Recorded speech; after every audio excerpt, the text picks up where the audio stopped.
প্রবাসে আসার আগে কত টাকা বেতন, মাস শেষে খরচ টরচ বাদ দিয়ে কত টাকা দেশে পাঠাইতে পারবেন, এই ক্যালকুলেশন করা বাদ দিয়া যে কোনো একটা হাতের কাজ শিখেন। মালয়েশিয়ার কথা যদি বলি, হয়তো আপনার এজেন্ট আপনাকে বলছে মালয়েশিয়ার গভর্নমেন্ট রুলস অনুযায়ী 8 ঘন্টা কাজ, 26 দিন, বেসিক হচ্ছে 1700 রিঙ্গিত, এরপরে যা করবেন ওভার টাইম। যে কোম্পানিতে আপনাকে পাঠানোর কথা বলতেছে সেই কোম্পানিতে আসলেই 2 থেকে 4 ঘন্টা ওভার টাইম প্রতিদিন পাইবেনই। 1700 সাথে যদি আপনি এভারেজ 4 ঘন্টা ওভার টাইমের টাকা ধরেন, প্রায় 44 রিঙ্গিতের কাছাকাছি, একটু কম হয়। তাহলে মাস শেষে দেখা যেতেছে আরো 800-900 টাকা আপনি ওভার টাইমতে পাইতেছেন। একেবারে কম করে হলে 25 থেকে 26 রিঙ্গিতের একটা হিসাব আপনারা দিয়ে দিচ্ছে, সেটার উপর ডিপেন্ড করে আপনি ক্যালকুলেশন করতেছেন। এত টাকা খরচ করবেন, এত টাকা দেশে পাঠাইবেন, এতদিন আপনি ঋণ সেরে ফেলবেন। এই ক্যালকুলেশন বাদ দেন। কেন বাদ দিবেন সেটা একটু ব্যাখ্যা করি। আপনার এজেন্ট আপনাকে বলছে 1700 রিঙ্গিত তো বেসিক আছেই, সঙ্গে 2 থেকে 4 ঘন্টা ওভার টাইম। এই জায়গাটাই খটকা। 1700 রিঙ্গিত বেসিকের উপরেই আপনাকে সিগনেচার করে মালয়েশিয়াতে আসতে হবে।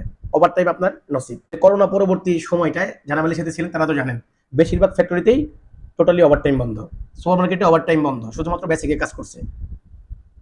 সময় উপযোগী কিন্তু সিদ্ধান্ত নিতে হয়। ঠিক কোম্পানিগুলো সেইভাবে সিদ্ধান্ত নেয়, যখন ওয়ার্কারের চাহিদা থাকে সেই সময় ওভার টাইম দেয়।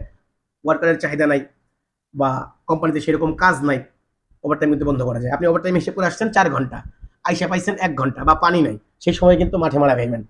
কারণ ওই যে আপনার ক্যালকুলেশন, আইলে প্রতিদিন 40 রিঙ্গিত 45 রিঙ্গিত ওভার টাইমই পাইবেন, সেই টাকা দিয়ে আপনি খানা খরচ চালায় নেবেন বা সেখান থেকে কিছু সেভ করবেন নিজের ভবিষ্যতের জন্য, আর যেটা বেসিক পাবেন সেটা দেশে পাঠিয়ে দিবেন। আসলে না সেবার থেকে ওভার টাইম নাই।